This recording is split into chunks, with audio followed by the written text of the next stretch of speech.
బాలీవుడ్ కండల వీరుడు సల్మాన్ ఖాన్ కు ప్రస్తుతం కాలం కలిసి రావటం లేదు. ఒకప్పుడు బాక్సాఫీస్ ను షేక్ చేసిన సల్మాన్ ఖాన్ 2016లో వచ్చిన సుల్తాన్ సినిమా తర్వాత మళ్లీ ఆ స్థాయి బ్లాక్ బస్టర్ ను చూడలేదు. భారీ అంచనాల మధ్య వచ్చిన టైగర్ 3, సికిందర్ సినిమాలు కూడా ప్రేక్షకులను నిరాశపరిచాయి. ఈ ఏడాది రిలీజ్ కావాల్సిన మాతృభూమి సినిమాపై పెద్దగా అంచనాలు లేవు. దీంతో సల్మాన్ మార్కెట్ పడిపోతుందా అనే అనుమానాలు మొదలయ్యాయి. ఇలాంటి తరుణంలో మన టాలీవుడ్ సెన్సేషనల్ ప్రొడ్యూసర్ దిల్ రాజు రంగంలోకి దిగారు.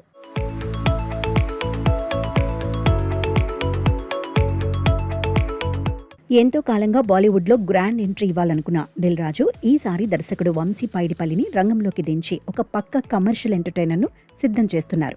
ఇప్పటికే పూజా కార్యక్రమాలు పూర్తి చేసుకుని షూటింగ్ కూడా శరవేగంగా జరుగుతోంది. ఈ సినిమాతోనైనా సల్మాన్ బాక్సాఫీస్ వద్ద తన పూర్వ వైభవాన్ని పొందుతారని అభిమానులు ఆశిస్తున్నారు. అయితే ఇక్కడే ఒక పెద్ద ట్విస్ట్ ఉంది. సల్మాన్ ఖాన్ కు ఈద్ అంటే చాలా సెంటిమెంట్. ప్రతి ఏటా తన సినిమాను ఆ పండుగకే రిలీజ్ చేస్తారు. వచ్చే ఏడాది కూడా మార్చి 9 లేదా 10 తేదీల్లో ఈ సినిమాను ప్రేక్షకుల ముందుకు తీసుకురావాలని ప్లాన్ చేస్తున్నారు.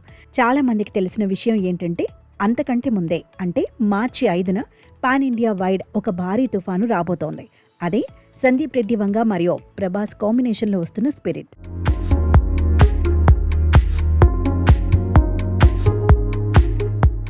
యానిమల్ తర్వాత సందీప్ వంగ నుంచి వస్తున్న సినిమా కావడం, Spirit audio teaser, first look పోస్టర్తోనే ఈ సినిమాపై అంచనాలను పెంచేశాయి. వచ్చే ఏడాది అందరికన్నా ముందే సినిమా రిలీజ్ డేట్ను అనౌన్స్ చేయడంతో మిగతా హీరోలు తమ సినిమాలను వాయిదా వేసుకుంటారు. కానీ సల్మాన్ ఖాన్ మాత్రం పక్కాగా అదే వారంలో బరిలోకి దిగుతున్నారు. స్పిరిట్ రిలీజ్ అయిన కేవలం 5 రోజుల గ్యాప్లోనే సల్మాన్ సినిమా రావటం ఇప్పుడు హాట్ టాపిక్ అయింది. ఈ 5 రోజుల గ్యాప్ అనేది 2 సినిమాలపై ప్రభావం చూపుతుంది. స్పిరిట్కు టాక్ పాజిటివ్గా వస్తే ఆ ప్రపంచనాన్ని తట్టుకోవడం సల్మాన్ సినిమాకు చాలా కష్టం. ఒకవేళ స్పిరిట్ ఏ కారణం చేతనైనా వాయిదా పడితే మాత్రం సల్మాన్ ఖాన్ కు అది పెద్ద అడ్వాంటేజ్ అవుతుంది. అంతేకాకుండా ప్రభాస్ ఫ్యాన్స్ ఈ విషయంలో చాలా కాన్ఫిడెంట్ గా ఉన్నారు. కానీ సల్మాన్ ఫ్యాన్స్ కూడా తమ సుల్తాన్ ఇచ్చే కంబ్యాక్ కోసం 1000 కళ్లతో ఎదురుచూస్తున్నారు. సో చూడాలి మరి. ఒకవైపు రఫ్ అండ్ టఫ్ పోలీస్ ఆఫీసర్గా ప్రభాస్, మరోవైపు కండల వీరుడు సల్మాన్ ఖాన్. ఈ యుద్ధంలో నెగ్గేది ఎవరో కాలమే నిర్ణయించాలి.